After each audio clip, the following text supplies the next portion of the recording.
Bismillahirrahmanirrahim. Alhamdulillahi rabbil alamin.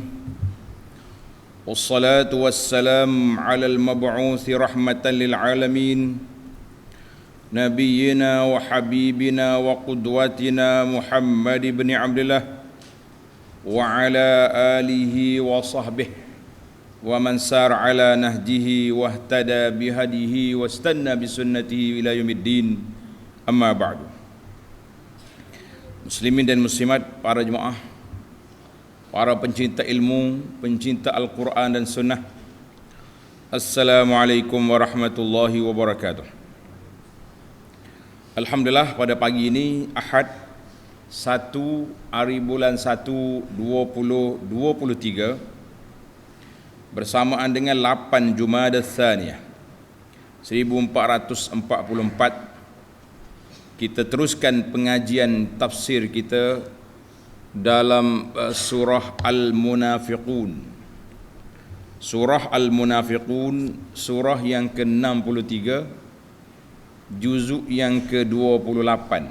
Surah 63, juzuk yang ke-28. InsyaAllah kita akan baca 3 ayat yang pertama dalam surah ini. Dan kita berdoa kepada Allah SWT, walaupun permulaan tahun baru ni mula dengan munafik, kita minta berlindung dengan Allah. Na'udzubillahi minan nifaq.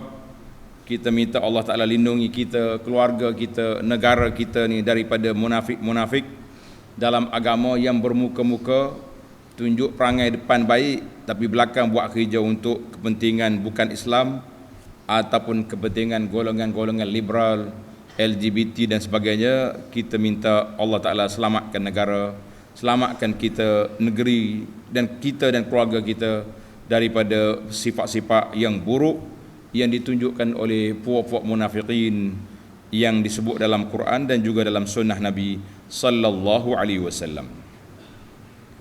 Baik para pelajar sekalian, kita mula dengan baca ayat. Tengok di muka surat 1247 surah Al-Munafiqun. A'udzu billahi as-sami'il 'alim minasy syaithanir rajim. Bismillahirrahmanirrahim. Idza ja'akal munafiquna قالوا نشهد إنك لرسول الله والله يعلم إنك لرسوله والله يشهد إن المنافقين لكاذبون اتخذوا أيمانهم جنة فصدوا عن سبيل الله إنهم ساء ما كانوا يعملون ذلك بأنهم آمنوا ثم كفروا فطبع على قلوبهم فهم لا يفقهون. Kita balik semula ke muqaddimah. Undur muka surat 1246 itu muqaddimah dia. Muqaddimah surah Al-Munafiqun. Kata pimpinan Ar-Rahman, surah ini diturunkan di Madinah. Surah madaniyatun wa naqala al-ijma'u ala dhalik ghairu wahid minal mufassirin. Makna ramai ulama tafsir menukilkan ijma' bahawa surah Munafiq ini turun di Madinah. Sebab apa kita berani kata lagu tu? Kenapa? Sebab Munafiq ini muncul di Madinah. Waktu di Mekah, siapa nak jadi munafik? Jadi munafik kena tampar ke Abu Jahal, kena sepak ke Abu Lahab. Jadi tak ada orang berani nak tipu-tipu. Tipu kena. Jadi di Madinah, oleh kerana negara Islam sudah muncul, sudah kuat, Jadi ada orang yang bermuka-muka, konon-konon dia Islam untuk mencari projek, mencari kepentingan, hati dia kafir. Na'udzubillah. Mengandungi 11 ayat. Surah Munafik ini ada 11 ayat. Dinamakan surah Al-Munafiqun, perihal orang-orang munafik, kerana pada awal surah ini dan ayat-ayat yang berikutnya Allah Ta'ala menerangkan sifat-sifat dan tingkah laku kaum munafik yang menyelit dalam masyarakat Islam. Jadi duduk pada masyarakat Islam kuat, munafik ada. Di mana? Di Madinah. Dan menjadi musuh dalam selimut, duri dalam daging, barah dalam tubuh, supaya Allah Ta'ala sebut di sini supaya Nabi sallallahu alaihi wasallam dan umatnya yang beriman sentiasa waspada dan berjaga-jaga terhadap angkara mereka. Jadi Allah Ta'ala sebut nama cerita munafik ini banyak dalam ayat ini. Iza ja'akal munafiqun, ayat yang pertama lagi sudah dinyatakan sifat munafikin. Walaupun cerita munafik ini disebut dalam ayat lain. Di awal surah Al-Baqarah sudah ada sifat munafik berapa belah ayat. Tapi di sini diletakkan satu surah khas, nama dia surah Al-Munafiqun. Fa'an Zaid bin Arqam radhiyallahu anhu, falamma asbahna qara'a Rasulullah sallallahu alaihi wasallam surat Al-Munafiqin. Jadi Zaid kata satu pagi Nabi baca surah Munafiqin. Maknanya baru turun ayat tu. Baik, tengok intisari dia. Intisari kandungannya. Pada keseluruhannya surah Munafik ini menerangkan telatah, gelagat dan kerenah serta keadaan orang-orang munafik yang pura-pura Islam pada zahirnya tetapi tetap kafir pada batinnya. Zahirnya nampak Islam, mesra dengan Islam, tapi batinnya kafir. Duduk deal duduk buat pakatan dengan siapa? Dengan puak Yahudi di Madinah untuk lawan Nabi sallallahu alaihi wasallam. Oleh kerana tabiat orang-orang munafik ini hanya mementingkan dirinya dan harta bendanya semata-mata, maka Allah Ta'ala mengingatkan orang-orang yang beriman, janganlah mereka berlaku demikian. Jangan. Dalam hal ini Allah Ta'ala perintahkan orang-orang yang beriman supaya janganlah mereka dilalaikan oleh harta benda dan anak pinaknya daripada mengingati Allah dengan mengerjakan suruhannya dan meninggalkan larangannya. Hendaklah mereka mendermakan sebahagian dari rezeki yang telah diberikannya kepada mereka sebelum seseorang dari mereka sampai ajal maut kepadanya. Kalau tidak, maka ia pada saat itu akan merayu dengan katanya, wahai Tuhanku, alangkah baiknya kalau engkau lambatkan kedatangan ajal matiku ke suatu masa yang sedikit saja lagi, supaya aku dapat bersedekah dan dapat pula aku menjadi dari orang-orang yang saleh. Surah ini diakhiri dengan mengingatkan bahawa Allah tidak sekali-kali akan melambatkan kematian seseorang atau sesuatu yang bernyawa apabila sampai ajalnya, dan bahawa Allah amat mendalam pengetahuannya mengenai segala perkara yang dikerjakan oleh makhluk-makhluknya. Itu muqaddimah pimpinan. Kita tengok pula dalam Muharrar apa dia kata. Dia kata fadailus surah, kelebihan surah ini, surah Munafik ni. Apa kelebihan dia? Kelebihan dia sunat dibaca pada rakaat yang kedua salat Jumaat. Rakaat yang pertama kita baca surah Al-Jumu'ah, rakaat yang kedua kita baca surah Munafiqin. Sebab apa? An Ibni Abbas radhiyallahu anhuma anna an-nabiy sallallahu alaihi wasallam kana yaqra'u fi salatil jumu'ati suratal jumu'ah wal munafiqin. Itu Nabi baca. Nabi baca pada solat Jumaat, rakaat yang pertama surah Jumaat, Rakaat yang kedua surah munafiqin. Munafiqin kau munafiqun dia sama ya, dia tengok dhamir tempat mana kita baca, tengok kedudukan dia. Baiklah. Adapun maqasidus surah, objektif surah ni apa?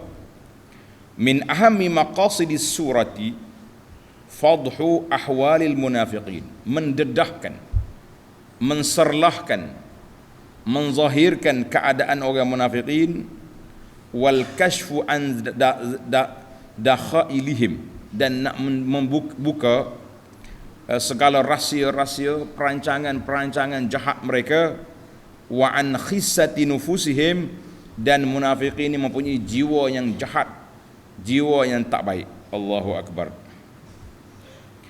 Maudu'atus surah, tajuk surah ini apa? Ada 3 tajuk utama. Yang pertama, wasful munafiqin. Allah Ta'ala nyatakan sifat munafiqin. Wa bayanu sayyi'i khisalihim. Allah nyatakan buruknya sifat-sifat perangai mereka. Apa dia perangai dia? Al-kazib, suka berbohong. Wal aimanul fajira, suka sumpah palsu. Oh, kalau sikit-sikit sumpah. Jangan. Ke kaki sumpah ni dia panggil sesumpah ni, perangai munafik. Wal jubun, perangai penakut. Dia tahu akhir depan. Dia tukar hasut. Tukar hasut untuk melaga-lagakan orang Islam. Yang kedua, dalam surah ini, an-nahyu an nisyani zikrillah, larangan daripada lupa mengingati Allah Azza wa Jalla. Jangan lupa kita ingat Allah. Dan larangan daripada al-ghaflah, lalai daripada berzikir, daripada ingat kepada Allah Azza wa Jalla, itu larangan. Yang ketiga, hassul mu'minin ala ta'ah, menggalakkan orang mukmin sentiasa taat kepada Allah.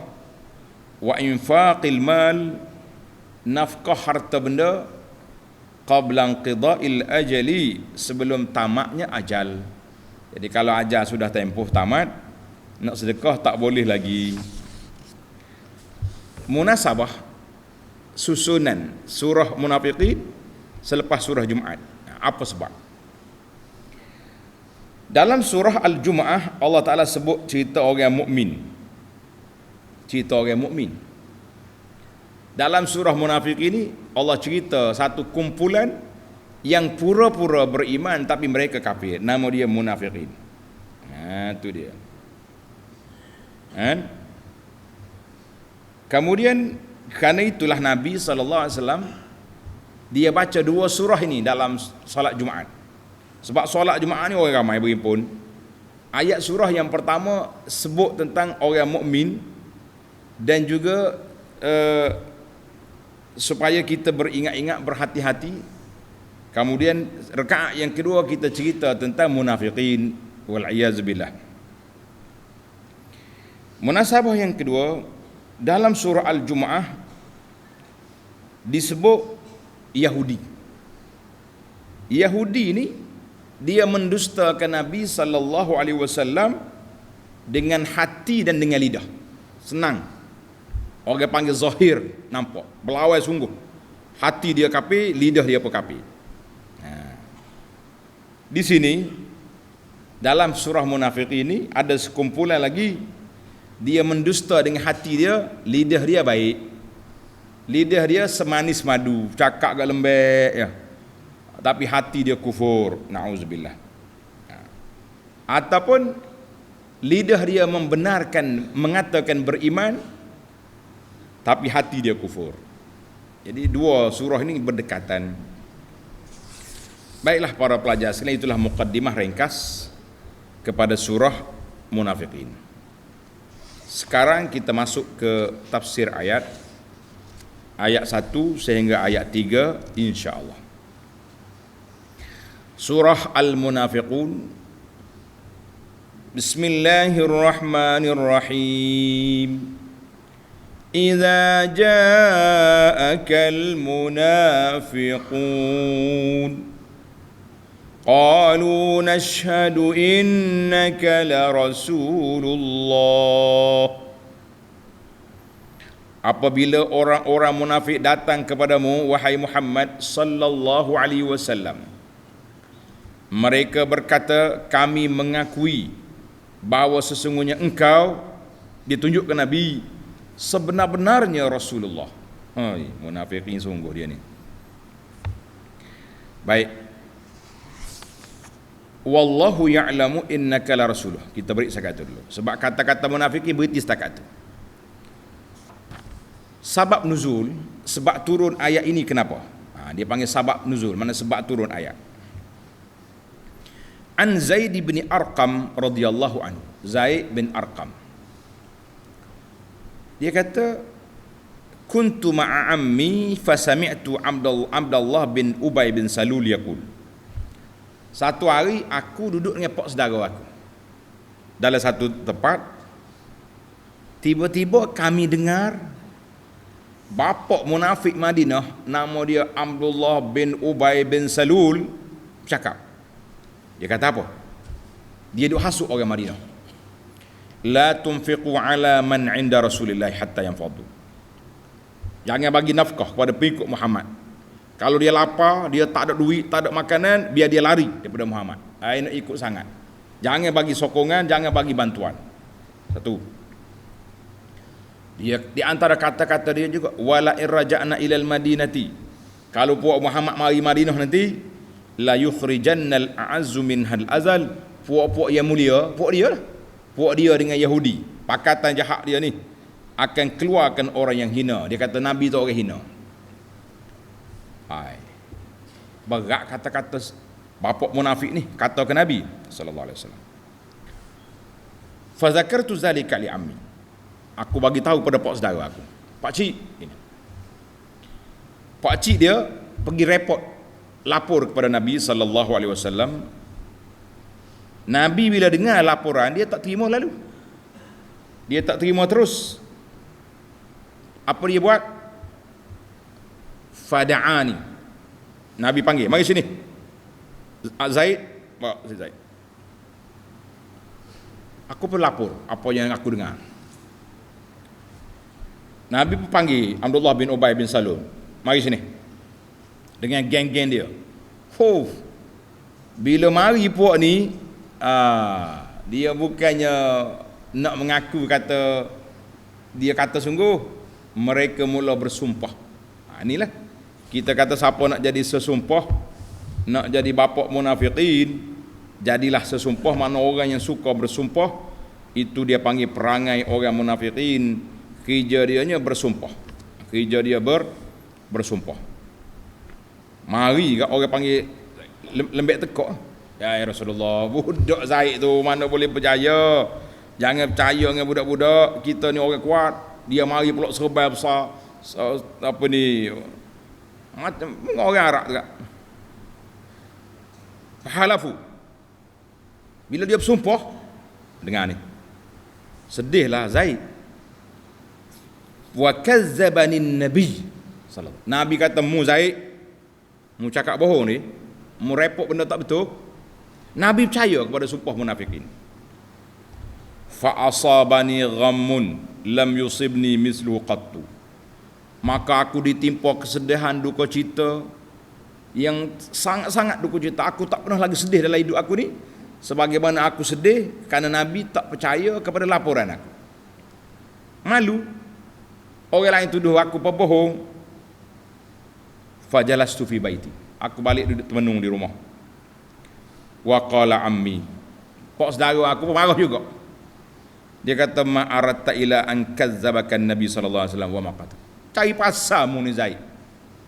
Mu gerepok benda tak betul, mu cari kemurkaan Nabi sallallahu alaihi wasallam. Sekarang Nabi murka kepadamu. Nabi tak percaya kepadamu. Tak lama lepas pada tu, alhamdulillah, fa anzalallahu taala, Allah Taala turunkan ayat ini. Iza ja'akal munafiqun, bila buat munafiki mari, oh dia bersumpah, kami yakin Nabi ini benar-benar. Wa arsala ilayya an-nabiy sallallahu alaihi wasallam faqara'aha. Nabi kata, pergi panggil Zaid. Panggil Zaid mari. Bila Zaid datang, Nabi baca ayat ni.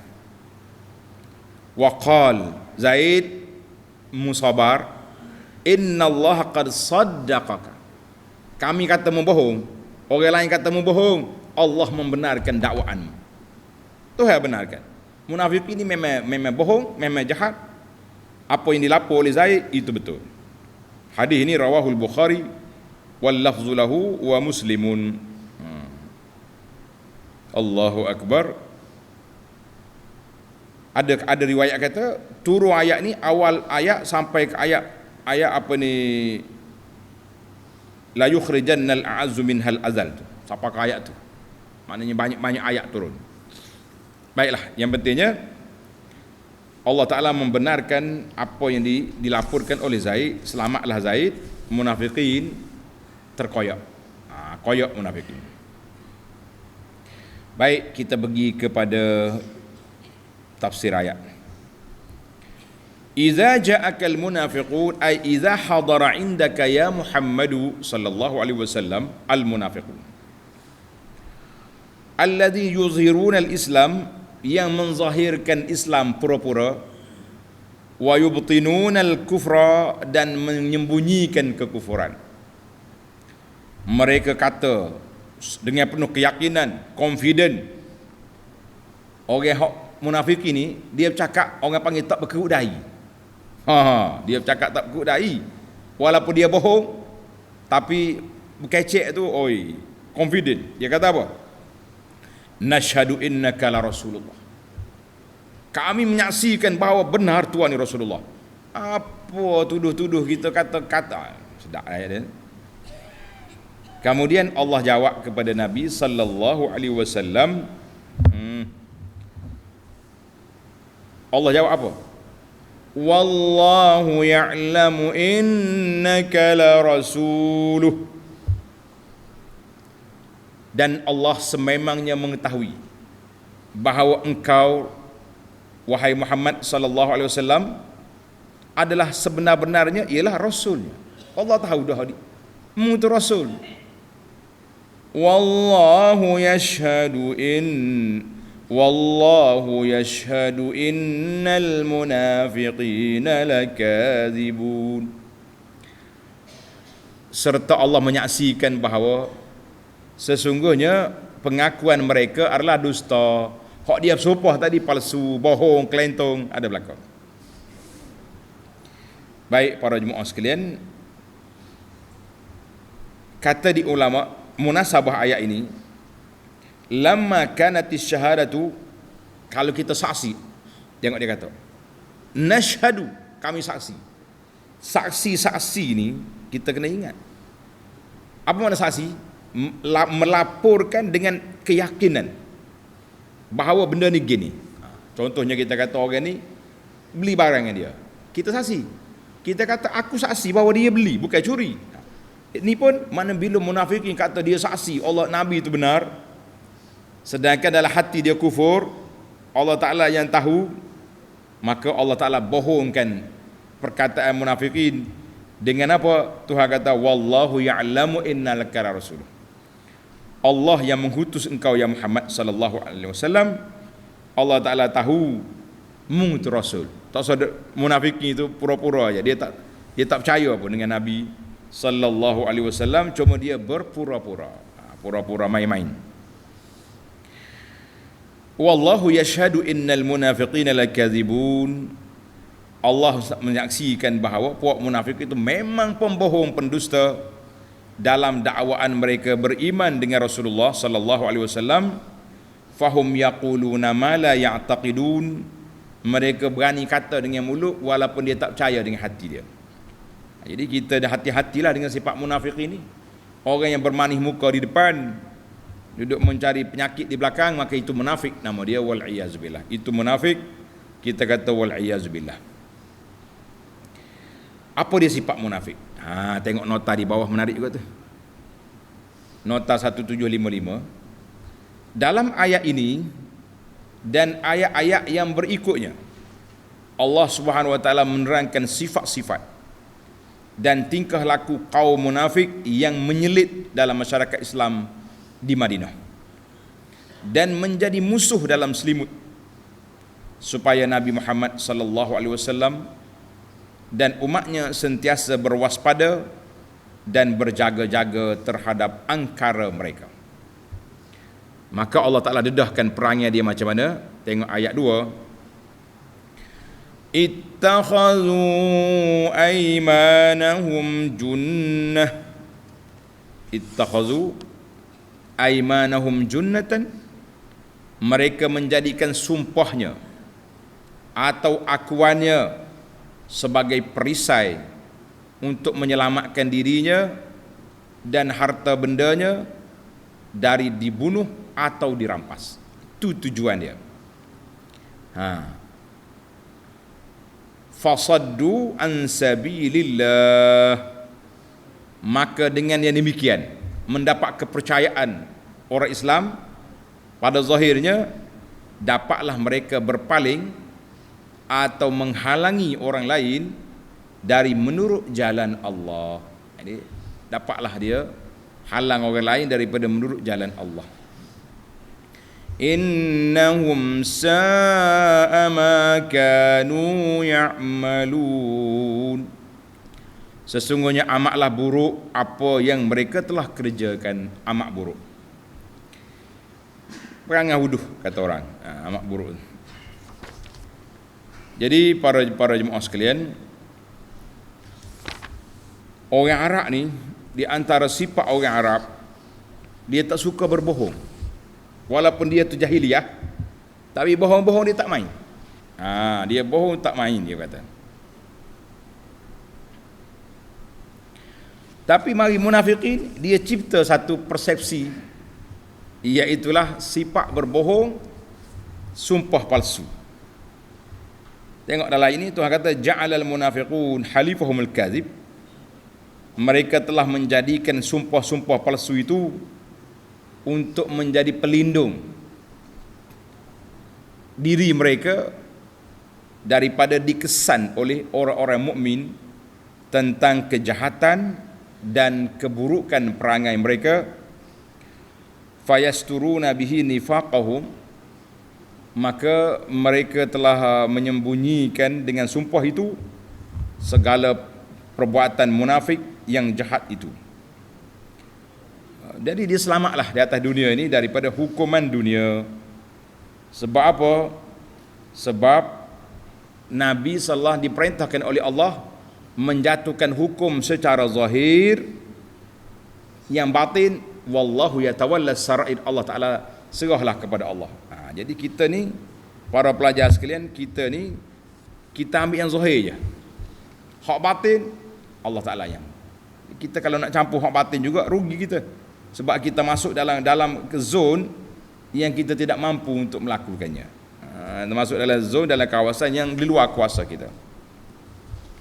Innahum sa'a ma kanu ya'malun. Ai bi'sa ma kana ya'maluhul munafiqun. Itulah perbuatan yang sangat jahat, amat buruk yang dikerjakan oleh munafiqin. Baik, kita pergi kepada ayat yang ketiga. Dzalika bi annahum amanu thumma kafaru fatubi'a ala qulubihim fahum la yafqahun. Keburukan itu sebenarnya kerana mereka mengaku beriman di hadapan orang-orang Islam. Depan orang Islam yang mengaku beriman, kemudian mereka tetap kafir sesama sendiri, maka dengan sebab itu dimeterikan, dicopkan atas hati mereka, lalu mereka tidak dapat memahami yang mana benar dan yang mana salah. Itulah sifat munafiqin.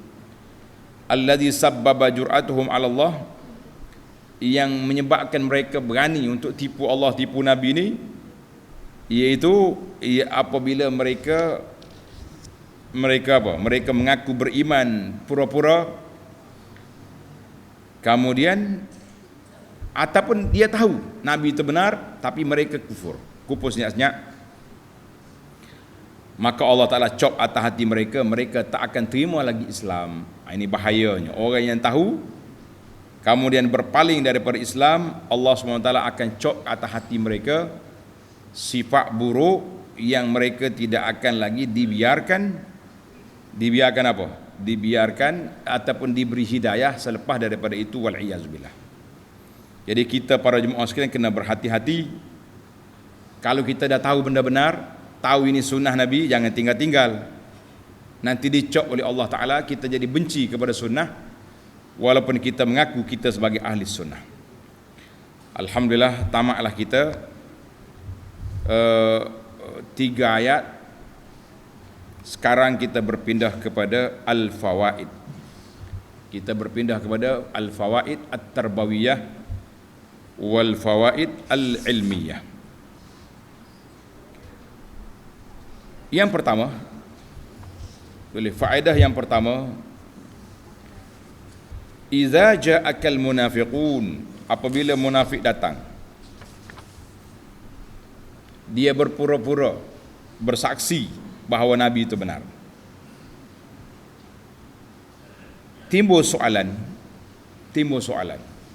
Hadzal ladzi syahidu alaihi haqqun. Apa yang dia saksi itu benar. Betul sungguh tu hak dia kata tu. Kami saksi engkau sebagai rasul. Kerana risalah Nabi sallallahu alaihi wasallam itu benar, tidak ada syak lagi. Tapi kenapa Allah Ta'ala bohongkan mereka? Wallahu ya'lamu innaka la rasul. Wallahu yashhadu innal munafiqina lakadzibun. Kenapa Tuhan bantah? Ini menarik. Kita nak faham kenapa bila mereka saksi Tuhan kata tak betul. Saksi palsu tu. Al-jawab, pembohongan. Allah Ta'ala kata mereka bohong, munafik ni bohong dalam saksi itu kembali kepada jiwa mereka, kembali kepada hati mereka, bahawa hati mereka tak beriman pun. Wahum fi batinil amri la yashhadun. Secara batinnya mereka memang tak percaya. Hak percaya tu mulut je. Bal ya'taqiduna adamaha. Hak mereka i'tiqad, dia tak percaya pun. Kalau percaya tu dia panggil bohong, pura-pura.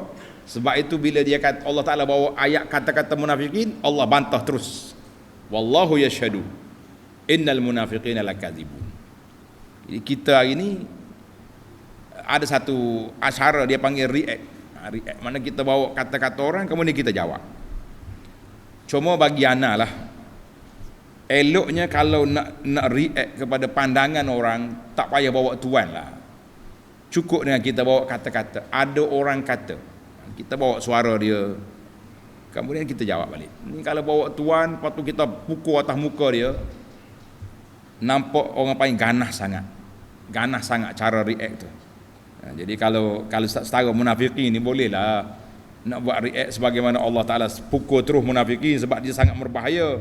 Sebab berbahaya tu kenapa? Sebab orang boleh percaya dengan kepura-puraan mereka. Tapi kesalahan yang dibuat oleh individu-individu ataupun asatizah pendakwah, itu kesalahan yang masih lagi sebahagiannya ada ruang berikhtilaf.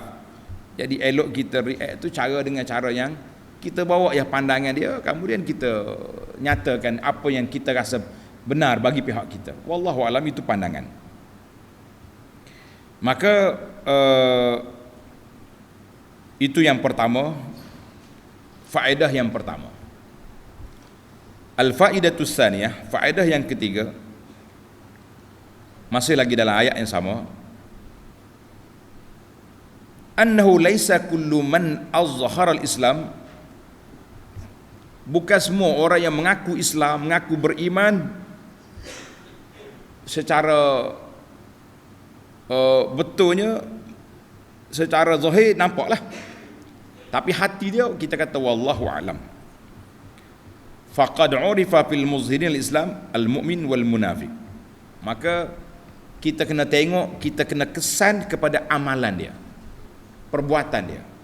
Dia mengaku dia beriman, dia mengaku dia ni taat, dia mengaku dia hebat, tengok perbuatan dia. Kalau asyik duduk bercakap hina Islam je, itu Dia panggil nampak tanda-tanda kemunafikan. Cakap Islam tapi hina Islam. Mana ada orang Islam hina Islam? Tak ada.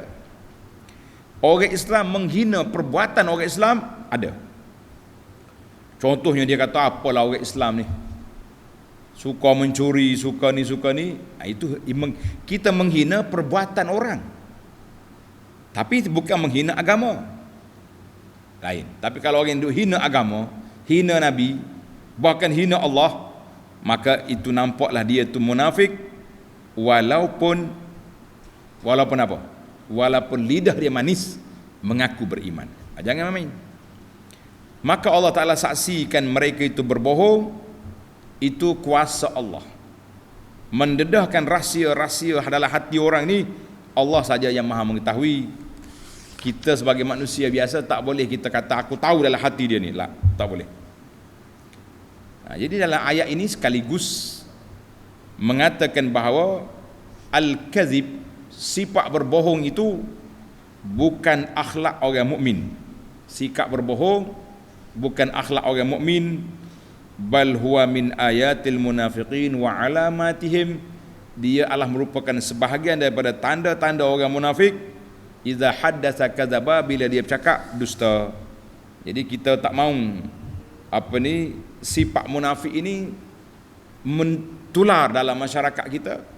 Sebab itulah saya menaruh kebimbangan dan menyebut supaya jangan dinormalisasikan sifat berbohong dalam masyarakat. Jangan buat manifesto, ceramah sana sini, janji tu janji ni, bila dapat kuasa bohong, tipu. Lama-lama masyarakat dia jadi satu sebati dah. Bohong ni tak ada masalah. Bohong pun boleh jadi pembesar, boleh jadi pemimpin, tak ada apa-apa. Akhir sekali masyarakat akan membesar, anak-anak yang akan terbiasa dengan benda ni, berbohong satu benda biasa. Orang yang bohong pun boleh kuasa. Kita mengatakan ini satu perkara yang cukup menakutkan kita. Cukup menakut. Saya bukan nak bercakap soal siapa-siapa, tapi kita bercakap soal prinsip Islam. Tidak ada bohong dalam Islam ini. Siapa saja tak kira. Faedah yang ketiga, ittakhazu aymanahum junnatan. Mereka telah menjadikan sumpah mereka itu sebagai perisai, topeng, penyanggah untuk nak menyelamatkan diri daripada manusia. Dia tak selamat daripada Allah, tak ada. Maka ayat ini kata ulama tadabbur, tanda ni para pelajar, dia kata dilalatun ala anna ahkamal Islam tajri ala zahir. Hukum Islam ni kita ikut hak zahir.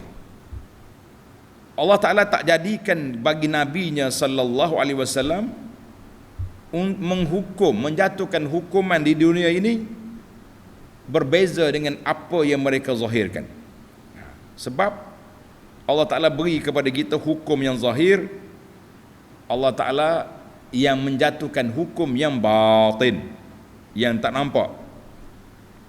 Allah Ta'ala bagi tahu dah kepada Nabi. Dalam Quran ada, munafiqin ni fid darkil asfali minan nar, munafik i'tiqadi. Orang ni duduk di bawah neraka yang paling panas sekali ni. Tok bawah. Orang Kelantan kata duduk di, bahasa Kelantan ni dipanggil patak neraka. Minta maaf. Ada setengah bahasa lain, makna lain tu. Tak. Ini bahasa Kelantan kata patak tu mana dasar. Di bawah sekali neraka duduk situ. Maka di sini Nabi SAW diberi kuasa hukum yang zahir. Hak batin serah kepada Allah. Nabi tahu pun orang ni munafik, orang ni munafik, orang ni munafik. Nabi tahu. Tapi dia pernah Nabi beri senarai munafik ini kepada Huzaifah. Huzaifah ibnul Yaman radhiyallahu anhu, Nabi beri kepada dia apa dia? Senarai nama-nama munafik di Madinah. Huzaifah tak bagi tahu. Sebab Nabi tak suruh bagi tahu. Cuma suruh kenal. Kalau ada kes apa-apa, jadi berhati-hati, jangan main. Orang ni berhati-hati dengan dia sebab dia munafik. Pernah ada orang mati. Orang ni tidak dikenali peribadi dia. Sayyidina Umar radhiyallahu anhu, dia tak pergi solat, dia tunggu Huzaifah mari. Bila Huzaifah pergi, Umar kata sah orang itu bukan munafik. Tak ada dalam senarai. Betapa bahaya, betapa liciknya sifat munafik ni, sehingga kita tak dapat kesan yang batin dia. Nabi tahu, tapi Allah Ta'ala tidak perintahkan Nabi berhukum dengan batin. Bila mati Abdullah bin Ubay bin Salul, anak dia mari jumpa Nabi, nak minta baju, nak jadi kain kafan. Nabi beri. Punyalah Nabi nak ajar kepada kita, jangan mudah menghukum orang secara batin. Tak boleh. Waktu orang berbicara, dia mari, dia mengaku dia berzina, dia bersumpah, li'an. Nabi kata, kalaulah keluar anak nanti rupa gini-gini, maka sah anak dia tu, anak zina. Tapi kalau keluar rupa sekian, sah anak suami dia. Bila beranak esok, memang keluar seperti yang disebut oleh Nabi, anak tak setara. Tapi Nabi tak jatuh hukum sebab dia bersumpah, sumpah li'an, bahawa dia tak buat. Nabi kata, kalau tidak ada undang-undang sumpah ini, aku rejam orang ni. Itu dia panggil hukum-hukum yang zahir, itu saja. Orang mari berbicara depan Nabi SAW. Nabi kata, mungkin di antara kamu pandai bercakap, macam-macam peguam-peguam yang pandai bercakap. Tapi ingat, siapa-siapa yang aku hukum dia, jatuh hukum pada dia, dia menang dalam perbicaraan ini, tapi kerana hujah, tapi dia tak betul, maka hartanah yang dia ambil tadi, benda yang dia menang tadi, tidak halal untuk dia. Tetap juga dia makan api neraka, sebab dia tahu dia bohong tapi dia lawan. Ini kita dak ni. Oh, mahkamah dah putuskan orang ni tak bersalah. Mahkamah dah dibebaskan tanpa bicara, dilepaskan, macam-macam istilah. Kalau dia tahu dia bohong, dia buat sungguh dosa tu, dia tetap akan bertanggungjawab di hadapan Allah Azza wa Jalla. Cuma dia lepas penjara di atas dunia. Kalau dia bertaubat, Allah Ta'ala yang maha mengetahui. Bukan kerja kita nak terima taubat atau tak terima taubat, itu kuasa Allah. Baik, kita pergi kepada faedah yang keempat. Empat dah.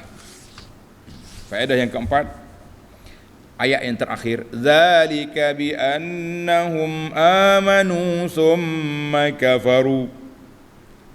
Tuhan kata, keburukan itu sebenarnya kerana mereka mengaku beriman di hadapan orang Islam, kemudian mereka kafir sama sendiri. Macam mana orang munafik ni? Memang dia kafir tulen, dia tak percaya awal lagi. Tapi kenapa Tuhan kata amanu summa kafaru? Mereka beriman kemudian kafir. Macam mana maksud ayat ni? Jawab dianya, amanu di sini iaitulah nataqu bi kalimatis syahadah. Memang dia kata dengan mulut dia mengucap depan Nabi, mengucap asyhadu annaka rasulullah. Summa kafaru, tapi hati dia tetap kafir. Idza khalau ila syayatinihim, bila balik pada geng-geng syaitan dia, inna ma'akum, kami bersama kamu lah, tadi ajalah main-main je. Itu maksud ayat. Jadi ada juga ulama kata nataqu bil iman, bila depan orang mukmin dia kata dia beriman. Summa kafaru, bila balik pada geng-geng dia syayatinihim, kafir balik. Allahu akbar. Itulah makna ayat amanu summa kafaru. Dia bukan betul-betul beriman pun, dia cakap je secara zahir je, tapi hak sebenarnya tak beriman. Baik, yang terakhir, fatubi'a ala qulubihim fahum la yafqahun. Allah Ta'ala cop atas hati dia, dia tak akan terima lagi kebenaran. Kata di ulama tadabbur, annal insan idza lam yaqulu iqbal al-haqi, manusia ni kalau tak mau terima kebenaran, tak mau terima Islam, tak mau terima Quran, tak mau terima sunnah Nabi sallallahu alaihi wasallam, bermakna orang itu mempunyai hati yang sakit. Orang itu mempunyai hati yang sakit, penyakit hati. Ma'innahu yu'aqabu bi ziyadatil marad, Allah Ta'ala akan tambah penyakit dia ni menjadi barah. Mula-mula tahap 1, tahap 2, tahap 3, tahap 4, habis. Kapi terus, kapi tulen. Ia tak mungkin dia undur balik ke belakang. Wal'iyazubillah. Maka jadi bila Allah Ta'ala cop atas hati orang ni, baca Quran tak masuk dalam kepala, baca hadis Nabi SAW tak masuk dalam dada, maka mereka ini telah dicopkan hati dia sedemikian. Ini yang kita bimbang para jemaah sekalian. Kita hari ini, bila kita tidak menerima Islam secara total, terima separuh-separuh je. Bab solat kita terima, bab zakat kita terima, bab undang-undang Islam kita tolak. Bab dalam sunnah Nabi sama juga, dalam bab-bab ni kita terima, dalam bab lain tak terima, kita bimbang nanti Allah Taala cop hati kita. Maka kita tak menerima lagi Islam yang diajar oleh Nabi sallallahu alaihi wasallam, yang didokongnya oleh salafus saleh. Kita duk ambil kemudian kita lawan pula apa yang dipegangi oleh golongan salaf, yang menyebabkan kita makin jauh daripada sunnah Nabi sallallahu alaihi wasallam. Banyaklah doa dengan doa yang diajar. Allahumma tahhir qulubana minan nifaq. Tulis ni doa. Allahumma tahhir qulubana minan nifaq wa alsinatana minal kadhib wa a'yunana minal khiyanah fa innaka ta'lamu kha'inatal a'yun wa ma tukhfis sudur. Ya Allah, bersihkan hati kami daripada sifat munafik. Bersihkanlah lidah kami daripada berbohong. Bersihkanlah mata kami daripada memandang pemandangan yang jahat. Ya Allah, ya Tuhan kami, selamatkan kami daripada sifat munafik i'tiqadi dan juga munafik amali. Wa sallallahu ala nabiyyina Muhammad wa ala alihi wa sahbihi ajma'in walhamdulillahi rabbil alamin.